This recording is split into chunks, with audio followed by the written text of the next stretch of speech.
Welcome to the Choir Conductor podcast. Each episode features a conversation with people in the choir or music education profession. I am your host, Zach Thompson. Let's start the show. We are here at the Florida Music Educators Conference, and my guest is Kris Ridgley. Thank you so much for being a part of this podcast, Kris. Yeah, thanks for having me. Yeah, let's start by having you talk about your musical upbringing. Sure. I'm from Texas originally, and I was, raised in a pretty active church music program. So children's choir and youth choir really active, and that kind of got me into singing big time.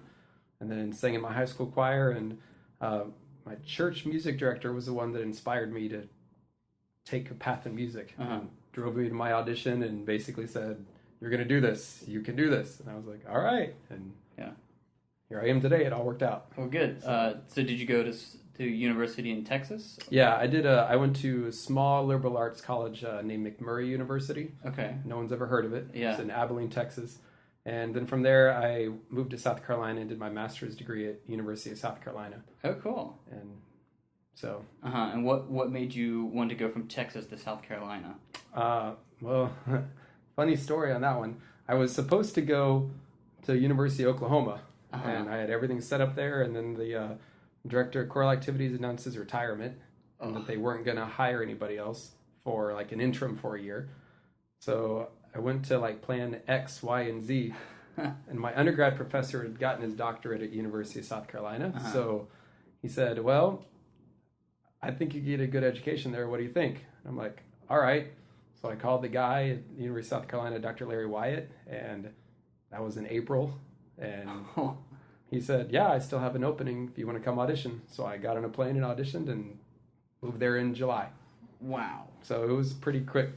But it was where I was supposed to end up the whole time. Right. It's one of those God things. You never know. You always think, "Oh, this is my path," and then no, this is really what you're supposed to do. And some little thing, just even that suggestion, probably changed your whole life. Yeah, absolutely. I'm going here now, Yep. and then I met my wife ended up going there, and yeah, the professor that most influenced me in my teaching, I ended up meeting there. So that's where I was supposed to be the whole time. I just took a weird path to get there. That's cool. And then what brought you to Florida? My wife got a job down here. And so I taught in South Carolina. After I got my master's degree, I taught there for 6 years. And then when my wife wanted to move down here, I said, okay. And came down here and took a middle school position. That was all that was open at the time. And kind of just moved my way back up through the different positions I've had. And can you talk about what you're doing for a living now, where you're teaching currently? Sure. I teach at Harrison School for the Arts in Lakeland, Florida. And I also do a part-time church job. And then I also conduct a community choir. So wow. I do a little bit of everything, I guess. No free time. Yeah, pretty much. No free time. Like any other musician, right? Exactly. That's what we all do. So the reason why I wanted you on this podcast is because I think you have a really specialized or interesting job to teach at the Harrison School of the Arts. Can you talk a little bit about the approach that school has and what the kind of recruitment and talent that you have in your choirs? Sure.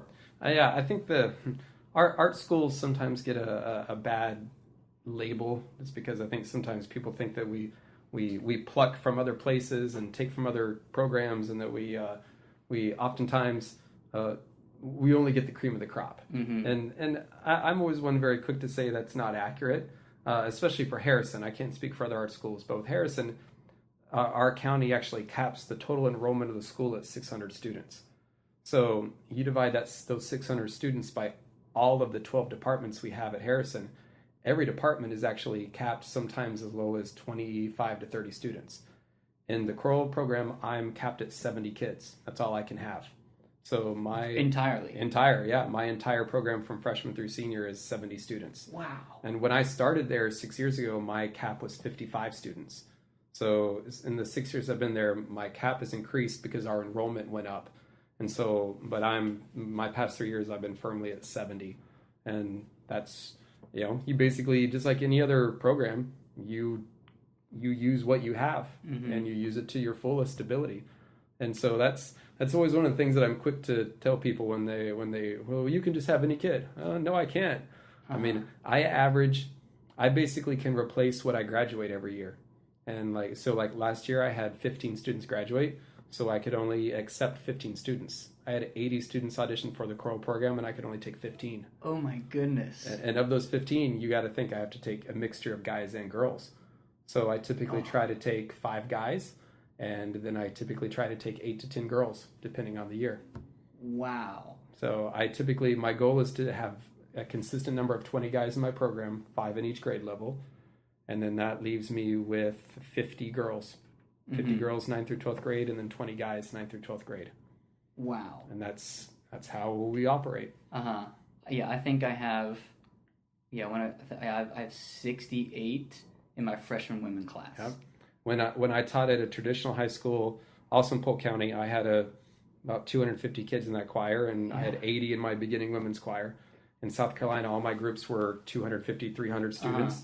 So it's actually been an adjustment to have to go small, but it's been a good adjustment because you have a different level of music that you can do, obviously, in being an art school. Right. But I always say one of the things that I think people don't understand is, for me, I haven't changed the way I've taught at all. When I taught middle school to what people call a normal high school to where I am at the art school, I teach exactly the same. I've not changed how I taught. And because good teaching is good teaching no matter where you are. Yeah. So we do solfege just like I did in middle school. We use Takadimi rhythm system just like I did with my middle schoolers. It's the same thing. Yeah. You know? So, yeah. So you want the level of excellence, you want the standards to be high. No matter where. No matter where you are. Yep. I've always said that no matter where I'm at, the choir has to be the best it can possibly be, and the goal is to be as good as we can. And, I mean, now I've had wonderful opportunities of, having been at Harrison, but when I was in South Carolina, my high school choral program was very successful there, and it was a traditional high school, just like any other. Right. But, it's, I'm blessed to work with great students. And yeah, the one positive to being in the art school is I do get to choose my students. When they come and audition, I get to select them. But, I always say, having taught middle school, when you have a kid as an 8th grader auditioning for you in January and you get them for 10 minutes, it's very hard to make that judgment and hope that you just made the right choice because you're about to live with them for the next 4 years of your life. Oh, wow. I didn't think about that. And so there's sometimes some pressure to that because what if you get it wrong? What if you end up with a kid who ends up not turning out great? Or what if you turn down a kid who you see at another high school and they end up being amazing and you know that you passed on that kid? There's that side of it too. That's tough. Yeah. So I'm sure that do you get to be more involved with your students and you know them a little bit more personally because you have 70 versus the 250? Yeah, I mean, obviously I think you have more one-on-one with a smaller group, but I've always gone out of my way. I feel like for a choir to be successful, you have to create an atmosphere of family, and I've always gone out of my way, no matter the size, that I got to get to know these kids, good, bad, and the ugly. And if I know them well, they will sing better because of it. And if they know each other well and we have a good camaraderie and a good spirit within ourselves, we will sing better.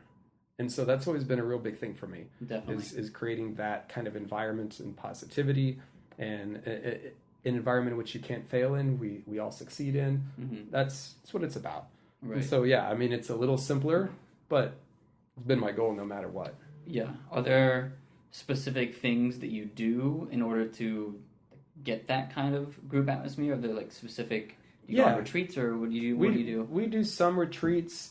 I do a lot of different like team building things, but kind of outside of the box stuff, I guess.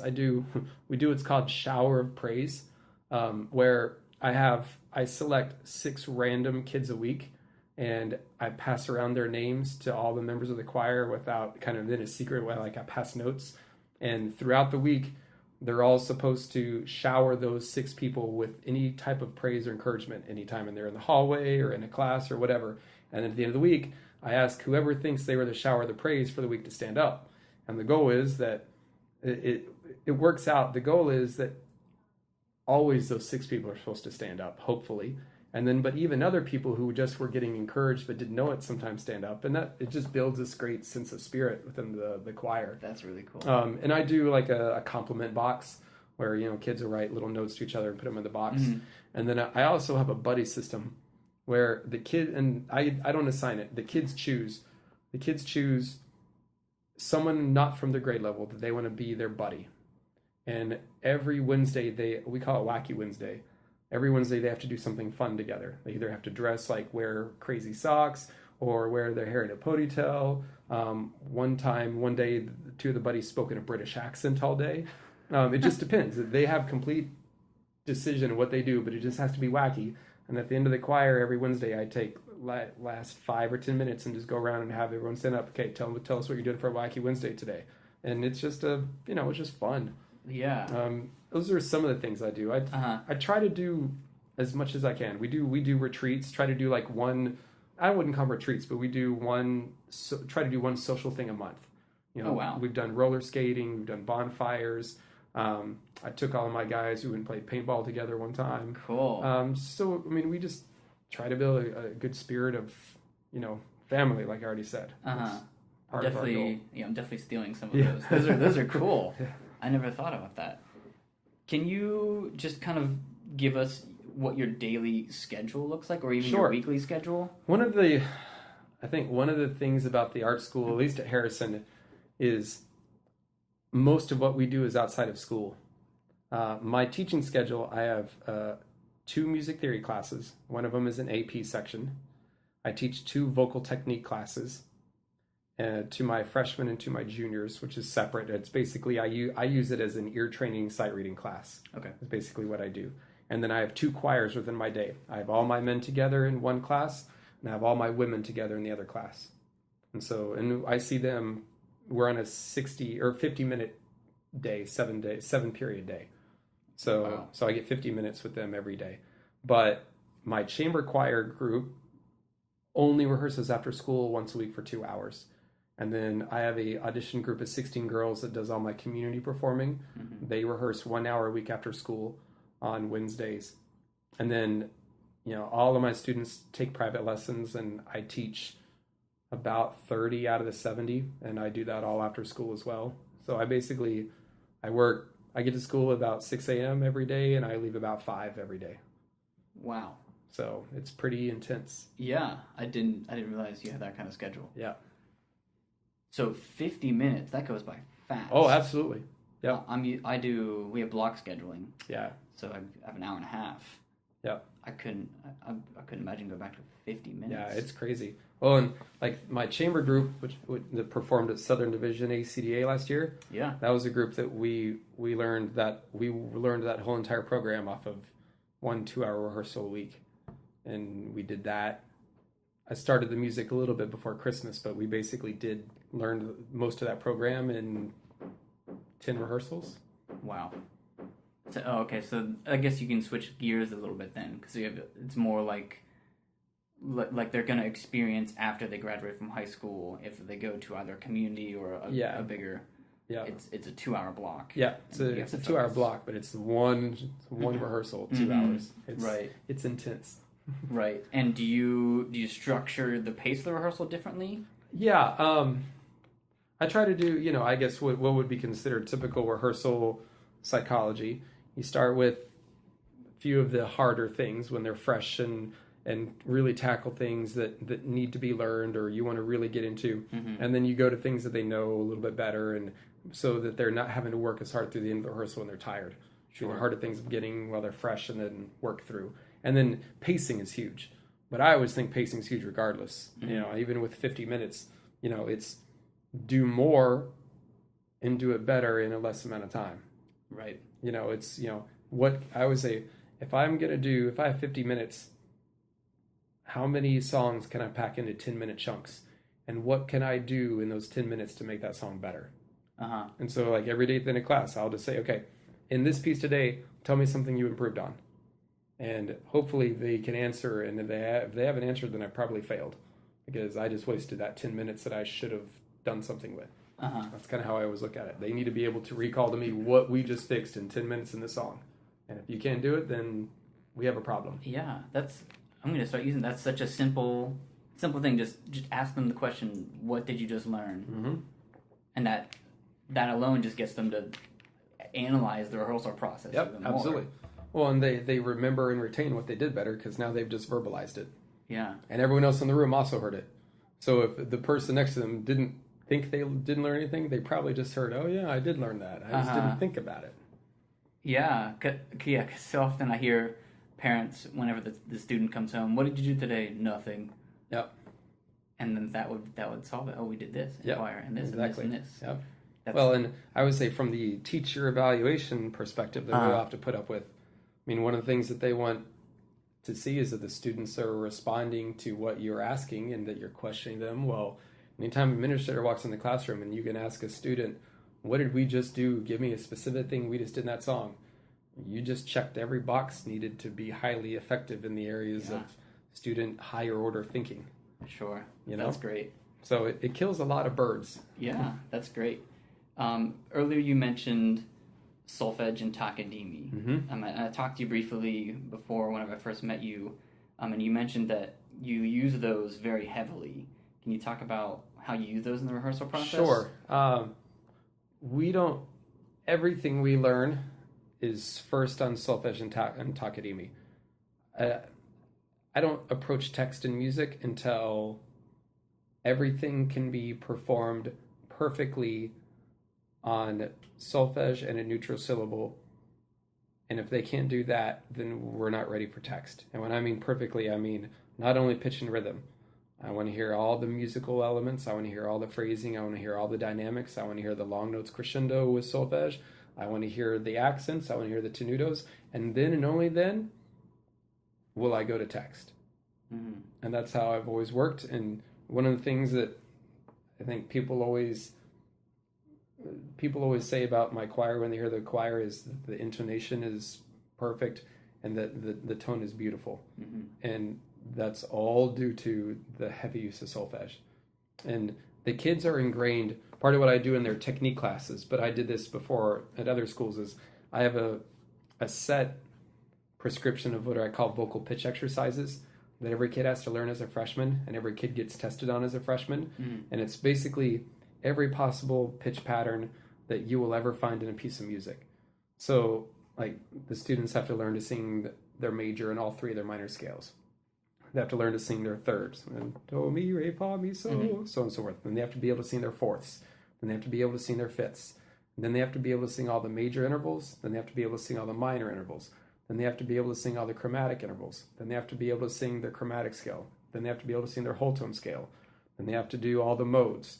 And so they get tested weekly. They have a week to learn all those. And then I also do what are called pentachords, 5-note sequences. Then they have to be able to do all their triads, major and minor. So do, mi, so, re, fa, la, mi, so, ti. Okay.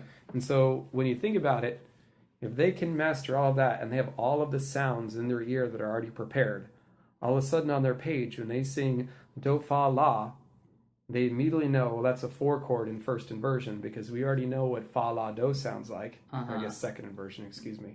And they can immediately recall because they've learned what fa, la, do sounds like. They know how that sounds. So when they see it in the music, they immediately know how to sing it. Yeah. And so, you know, there's an Italian music educator dates back to the 1800s called Pestalozzi. And his whole philosophy of music learning was sound before sight, before theory. Sound before sight, before theory. Okay. So you build all the sounds in their ears. Then you show them what they already know, what it sounds like. And then the very last thing you do is you apply the theory. Yeah. But think about how most of the time we're taught in school. Uh-huh. We're taught theory first. Reverse. These are the letter names. These are the key signatures. You don't need letter names or key signatures to teach music. All you got to do is teach the sounds. Uh-huh. Teach that this right here is a skip. And you don't even have to use the word skip. Just sing do, mi. That is always do, mi. It always sounds like that. Uh-huh. And then eventually, after you've taught what do, mi sounds like, you show them on the staff 2 notes. You say, this is do, mi. Okay. Okay. And then eventually you apply the theory. That's a major third. So it's the exact same as the way you should learn a language. Absolutely. You learn how to say it, pronounce it, then that's what that looks like? Yep. And then you understand this is the grammar that goes into exactly. This is the approach in which children learn to talk. Yeah. Why wouldn't we approach music teaching the same way? That's the question. And we should. Yeah. That's and I use even like I did it a lot when I taught middle school, but even with my Harrison students, especially my freshmen, when you're building in, I do everything what's called melodic contour. So before I ever put any notes on the board, I just write the solfege in the contour of what it should look like on the page. So if it's a do, mi, so, I don't write it straight across. I write a do, and then a mi, and then a so, and I leave space. So they see that there should be something else in between that. And they see that it goes up and that there's a space. And then eventually, after I have the do, mi, so, I add the re and the fa, and they see where things go. Cool. And so that, if you build in the sounds, then when you give them the music, it's all of a sudden just connects. Mm-hmm. Where oftentimes we give the music and we start trying to beat out the notes. I'm a big believer in that we teach these kids how to read. We don't teach kids how to bark something, and we teach them how to read it. And the takadimi with rhythm is just simple. I mean, rhythm is always faster than the tonal melodic stuff. Mm-hmm. And so for takadimi is just amazing because it literally gives a syllable to every part of the beat. Yeah. So you wouldn't, especially with compound meter, but even simple meter, when you look at a 16th note, we all want to go one e and a, well, or ti ti ti ti ta ta. And I used to use Kodai. Mm-hmm. And when I discovered Takadimi, I'm like, this completely trumps Kodai. And I switched. I learned one summer Takadimi. Came back to my kids and I said, all right, we're going to learn something new. And they're like, whoa, we know this. I'm like, doesn't matter. We're going to learn this now. And after a semester of doing that, they're like, this is so much better, Mr. Ridgley. Like, yep. That's why we changed. Yeah. It's beautiful. Yeah. Well, yeah, from our conversation, this is my first year at Sebring High School, I started and I said, I know you use something different, but if we want to model ourselves like great choirs, and I believe that Harrison is a great choir, this is what they do. They do takadimi. So that's what we're going to do.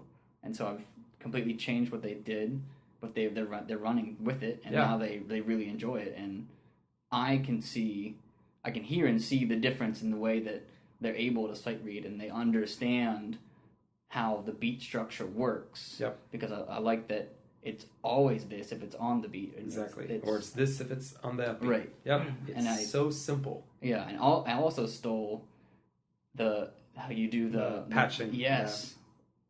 That's excellent. It's huge. Well, because it allows the student can't mess up when they're feeling the beat. Yeah. I mean, that's the thing. If you feel where the downbeat and the upbeat is, if they do mess up, all you have to ever ask is, okay, is that supposed to be on the downbeat or the upbeat? Mm-hmm. Oh, it's an upbeat. Well, what do we always say in an upbeat? D. Done. Move on. Here we go. Yeah. That's the thing.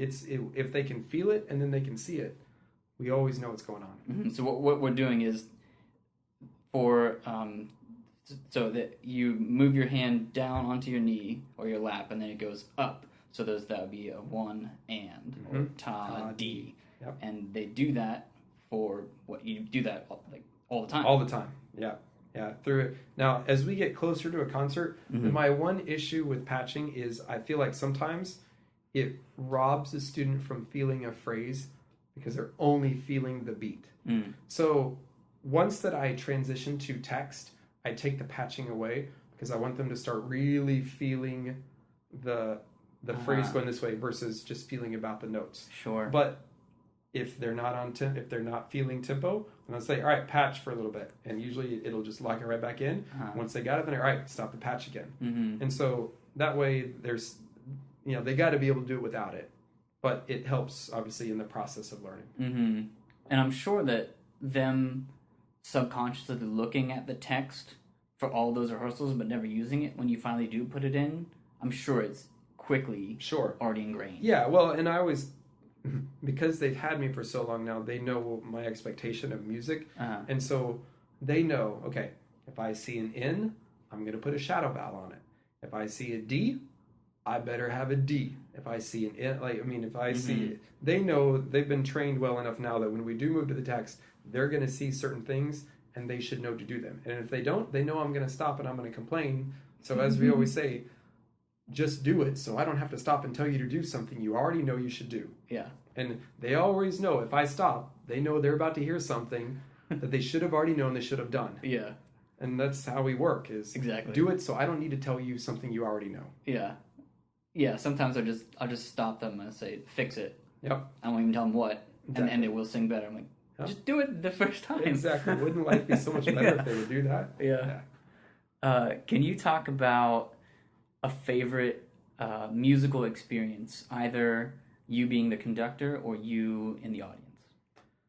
Well, I think conducting-wise, getting to do last year was a pretty special year for our choral program. We sang at our state ACDA conference, and then we sang at our the Southern Division ACDA. That was a pretty cool thing to get to do both in one year like that. Yeah. And as a conductor, that's probably, that's been the top for me. It's been a dream to be able to have a choir good enough to be at that level. Yeah. And we're getting to do national conference this year, which is just, that's gonna be a blast. I'm totally stoked by it.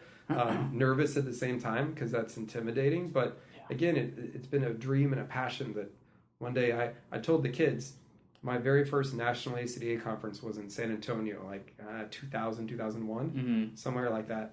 And I remember just hearing all these amazing choirs and sitting there going, man, wouldn't it be cool if one day I had a choir good enough that I could be on that stage? And it's cool to know that's going to happen, Right. So as a conductor, that's probably my, last year was pretty special, and I'm looking forward to what this year holds with that.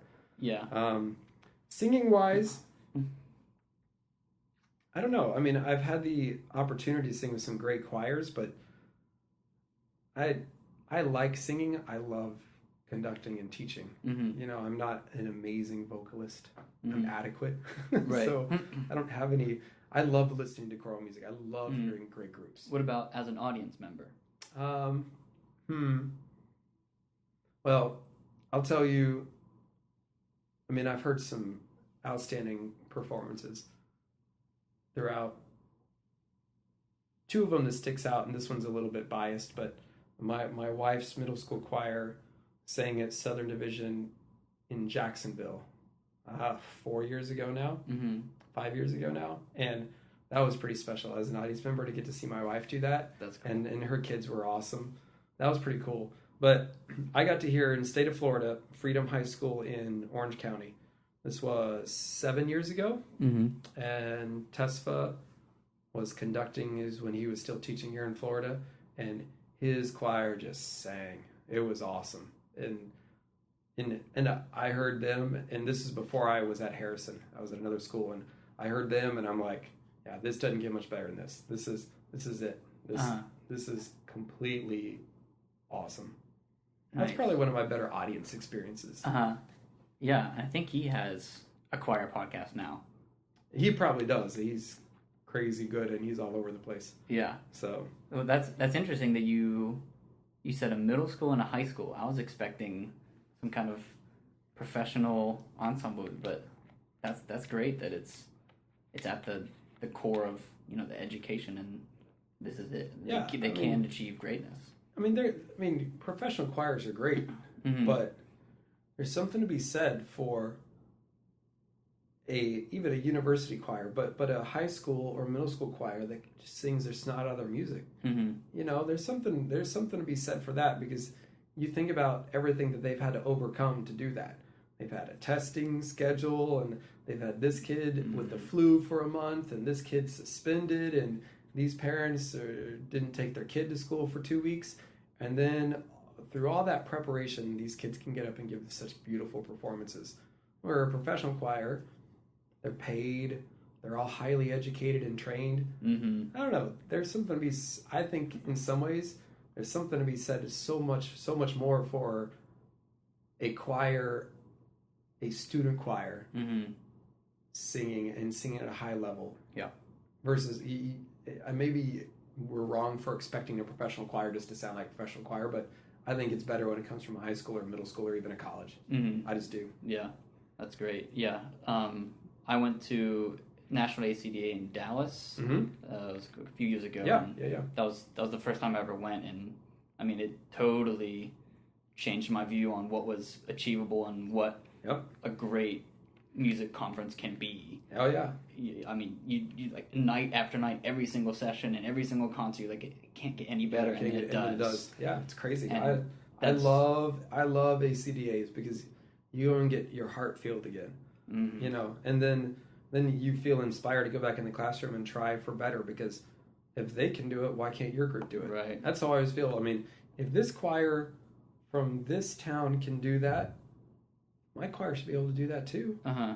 You know, and it's not a competitive, I want to be better than you. It's a, wow, if they can do that, then we all should aspire to be able to do that. Why are we selling ourselves short, saying that we can only do the hippest and latest Deke Sharon thing, or you know, and nothing wrong with that music. It's interesting and all, but I think there's something to be said for pushing your group to do something real and to do something that's heavy. Yeah. And that can inspire people and can be on a level with these really great choirs that are out there. Mm-hmm. Yeah, well, congratulations on all 3 levels of being accepted and performing at ACDA. Yeah, the ACDA trilogy is what I jokingly call it. I mean, and to do it in such a choral heavy area, Minnesota, I mean, that's going to be great. Yeah, I'm pumped. We're doing, I had Timothy Takich, who's one of the big composers up there. Mm-hmm. He revoiced one of his men's pieces for me for this. For you? For this program. And then I commissioned another work from a guy in Ohio. And we're doing several pieces by Minnesota composers on the program. So, but yeah, I'm pumped. It's gonna be cold, but it's gonna be good. Coming from Florida, it's gonna be. But we're gonna take the girls. It's my women's choir, so I'm gonna take the girls snow tubing the day after we sing. Figured might as well. You know? They're gonna have to buy actual shoes. Yeah, they'll have boots. Yeah, they probably only have flip flops. Yeah, pretty much. Yeah, that's great. Sandals and that's it.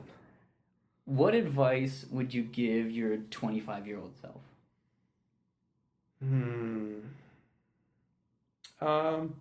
Don't be so quick to judge.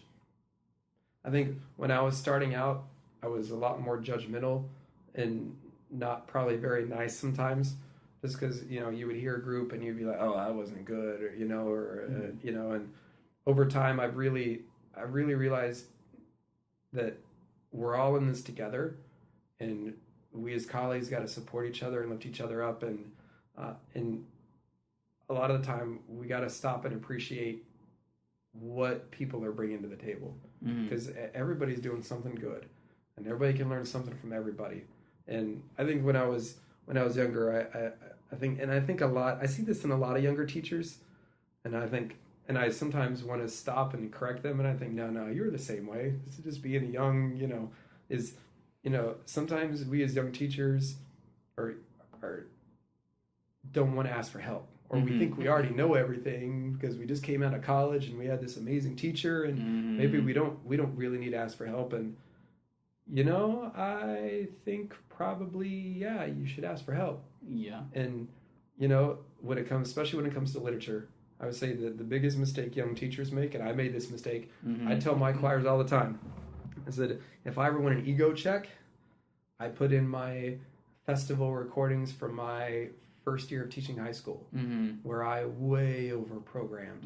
And I thought that my choir was this amazing choir, and I picked this amazing piece. It was way too hard for them. Right. And whenever I want an ego check, I put that in. And I listen to how terrible that is. And I go, yep, that was me. Yeah. And, you learn from that. I mean, sometimes you gotta learn the hard way. Yeah. I learned the hard way. I learned, getting the bad rating and having my kids embarrassed and me embarrassed, and that's sometimes you gotta learn like that. But I think that's probably what I would just be nicer. People throw that word professional around, but I think just I've learned over time that if you're nice to people, that will take you a lot farther you know? Sure. And so that's always something I kind of strive to do. And I always try, one of my things, I think sometimes people are afraid to ask, but I try to be supportive of the younger teachers because that's great. We need you all that are young teachers to stay in this field. Yeah. You know, because if we don't have you young guys coming up and learning how this all works and getting better and improving, then it's not going to be a future. Yeah, and it's kind of weird to think that I'm not a young teacher anymore. How old are you? I'm 38. Oh, wow. Yeah.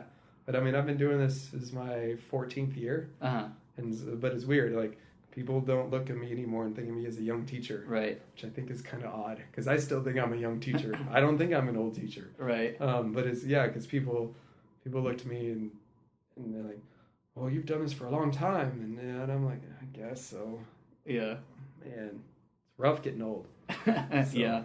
Yeah, but one of the things that I strive to do is go into different teachers' classrooms all the time. Mm-hmm. Just to because there's so many, these teachers that have been teaching for 25, 30, 35 years, they are such a wealth of knowledge. Mm-hmm. And I love going to the colleges and sitting in, like my spring break, I'll go and sit in on a college choir for a day and take notes. I'll go to other college or high school classrooms, teachers that I think do really good work, and I'll go and watch them and observe them. And it's so rewarding, and every time you go, you pick something up. Right. That's one of the big things. To me, that's much better bang for my buck than going to the FMEA conference. Mm-hmm. You see a good session here or there, but to go in a classroom and watch someone actually work with their kids, right? Nothing better than that. Yeah, that's where I learn, and you learn literature doing that, and it's huge. Yeah, that's great advice. And I'm here, I'm more heavy on the side of going to the rehearsals, and just watching the conductor's work. Absolutely, that's great advice. Do you have a favorite book? Favorite book? Can be anything. Music book or regular book? Any book. Any book. I like. I'm a cyclist. Yeah. So and so I like reading stories about long distance running or like people that overcome like crazy athletic feats, like 10 Ironmans or obviously like Tour de France accounts and stuff like that. Like I like that kind of stuff. Yeah. But I'm also a big history buff, so I love reading like World War II, like just history books. I like a lot of nonfiction. I'm not a big fiction guy. Oh, okay. That's cool. So, yeah. Nice. So, and then I am kind of a choral nerd, I guess. I read a lot of music books. Do you have a favorite one? Or one that you read recently, if you don't have a favorite one? One that I read recently. It's been a while since I've read something music related. It's been a little bit. Mm-hmm. So I'm reading a book right now called Running Man by Charles Ingle, and it's a true account of him running like ultra distance stuff. And he was also a drug addict and recovered drug addict, and became this top notch ultra marathon and ultra distance. And then he ended up in jail, kind of weirdly, and then he got out of jail. I don't know. It's a very interesting story. Yeah. So, but that's kind of what I'm into. That's cool. Do you have a favorite app? I guess Instagram. Yeah. I guess I'm not a real big tech guy. I use my phone, but I wish that's one of the things I wish that I knew more about was all the tech stuff. And I wish I was just more knowledgeable about it, because I'm just not very much. You're not? No. These students make fun of you for it? They don't so much, but they help me out. Oh. So, yeah, I'm pretty good at just asking questions. Do this? Yeah, and they're good with me. They're tolerant. So, but I like Instagram because I follow a bunch of bicycling sites or whatever on there. So that's fun. Oh, that's cool. So nice. Other than music, do you have any hobbies? I mean, you just mentioned cycling. Yeah, cycling is my big hobby. I try to do a state, like ride across the state every summer. Cool. And that's been something I've done for the past 6 years. So a different state every summer. Mm-hmm. Last year was the first year actually I didn't get to do one because my wife is back in school, so I was taking care of my daughter. But so far I've ridden across Oklahoma and Georgia and Wisconsin and Iowa and South Carolina. Wow.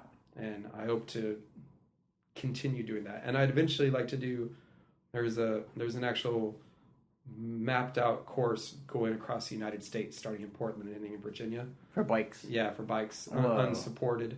And so it would be cool to do that one summer. It'd probably take me about, I don't know, 40 days probably. Oh my goodness. And do you travel with like sleeping bags and stuff?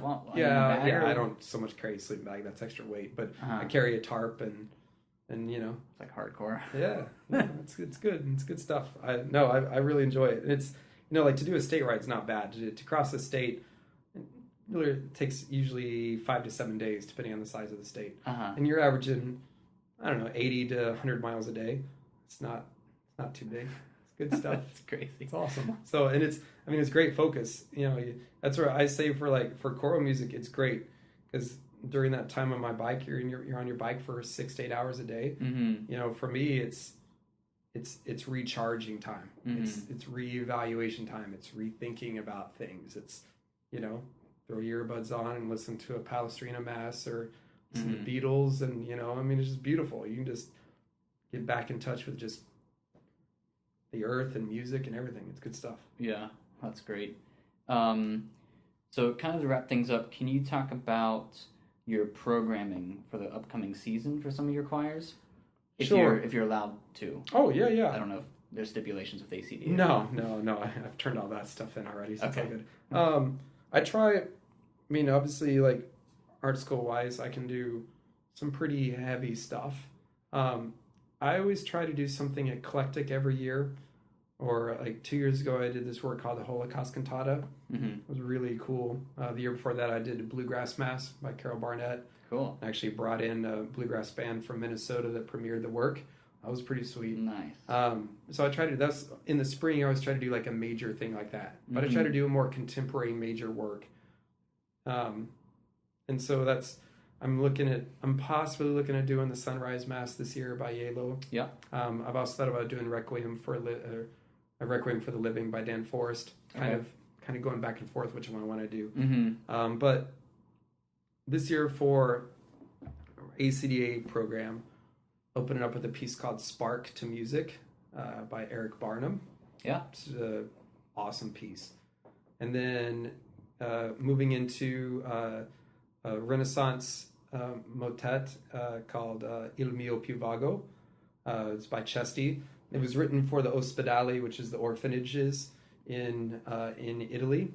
And, because of not allowing women's music to be published, they published it in 5-part, so SSA-TTB, and then, but it was really performed by women.